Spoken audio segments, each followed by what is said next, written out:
At one time, Buddha is living in a village called Bamboo Gate. At that time, people in the village get to know that Buddha is now visiting their village and living in their village. So they decide, why don't we go and meet the Buddha? In fact, they are not even Buddha's disciple, but they just go ahead go ahead to meet the Buddha. They go and meet him, and then they tell him, Buddha, we are all just family people. Can you give us a teaching so that we can enjoy all the pleasures and luxuries of a family life? And also after that, we would like to reappear in heaven. So, can you give us a teaching for that? Buddha says, I will give you a teaching as applicable to oneself so that you can gain all these things. What is this thing as applicable to oneself? When I was a kid, I have heard my teacher say this time to time to some of my fellow students. So what they would say is, they would say, why are you going and stealing things from someone else? How would you feel if someone steals from you? Or why are you going and hitting somebody? How would you feel if somebody hits you? Buddha also gives us similar teaching. He says that a wise person reflects. He, what does he reflect? He reflects, I don't like to die and I don't like pain. Same way, other beings also don't like to die and they also hate pain. So, reflecting like that, a wise person gives up killing other beings or harming other beings. He not only gives up, he also encourages other people to give up, and also he praises such giving up, killing, and harming other beings. So, this is the first thing. Second, he says that a wise person reflects, I wouldn't like if someone comes and steals from me. Same way, I also should not steal from others because they wouldn't like it. Reflecting like that, he gives up on stealing or taking what is not his.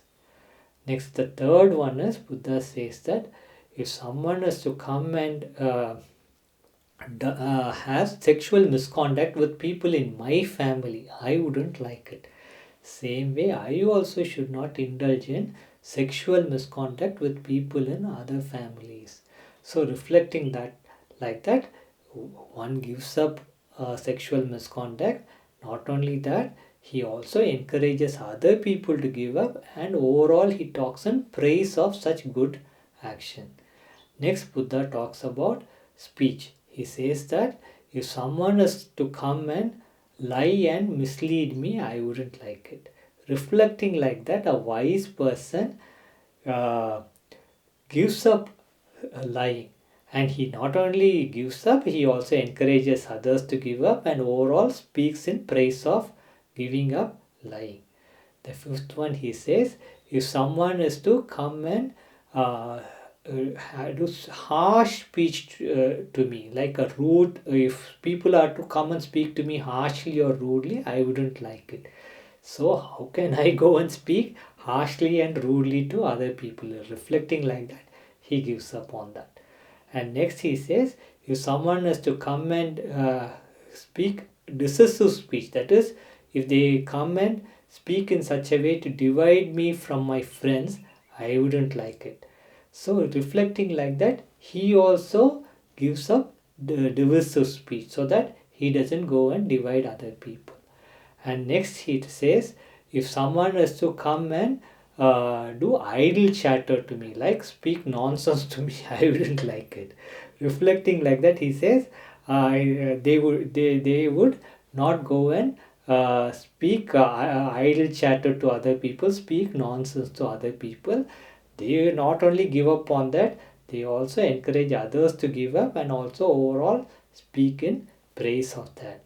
So like that, Buddha gives us 7 different things which are wonderful qualities, which he says if you can follow that, not only your life will be very good now, after death also he says you will have a very good life.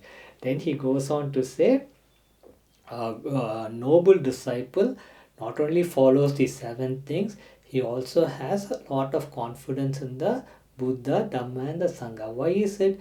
Buddha is the one who is giving this teaching, right? Unless you have some confidence in the teacher, how will you follow it? That's something you in school. If you don't have confidence in your math teacher, how will the maths that the teacher is teaching really get into your head? It wouldn't. So that's why this confidence in the Buddha is important. Next is confidence in the Dhamma. Confidence in the Dhamma is the confidence in the teaching that he is giving, and the confidence in the Sangha, which is like all the good practicing monks and nuns. So this is what is the teaching. Very beautiful teaching. In fact, he goes on in the end to say that someone who follows all these things can declare themselves to be a stream winner. In the Buddhist circle, we know that being a stream winner is a very high attainment. In fact, Buddha gives assurance that you yourself can declare yourself to be a stream winner. A stream winner is a person within 7 lifetimes can reach the final stage of Nibbana.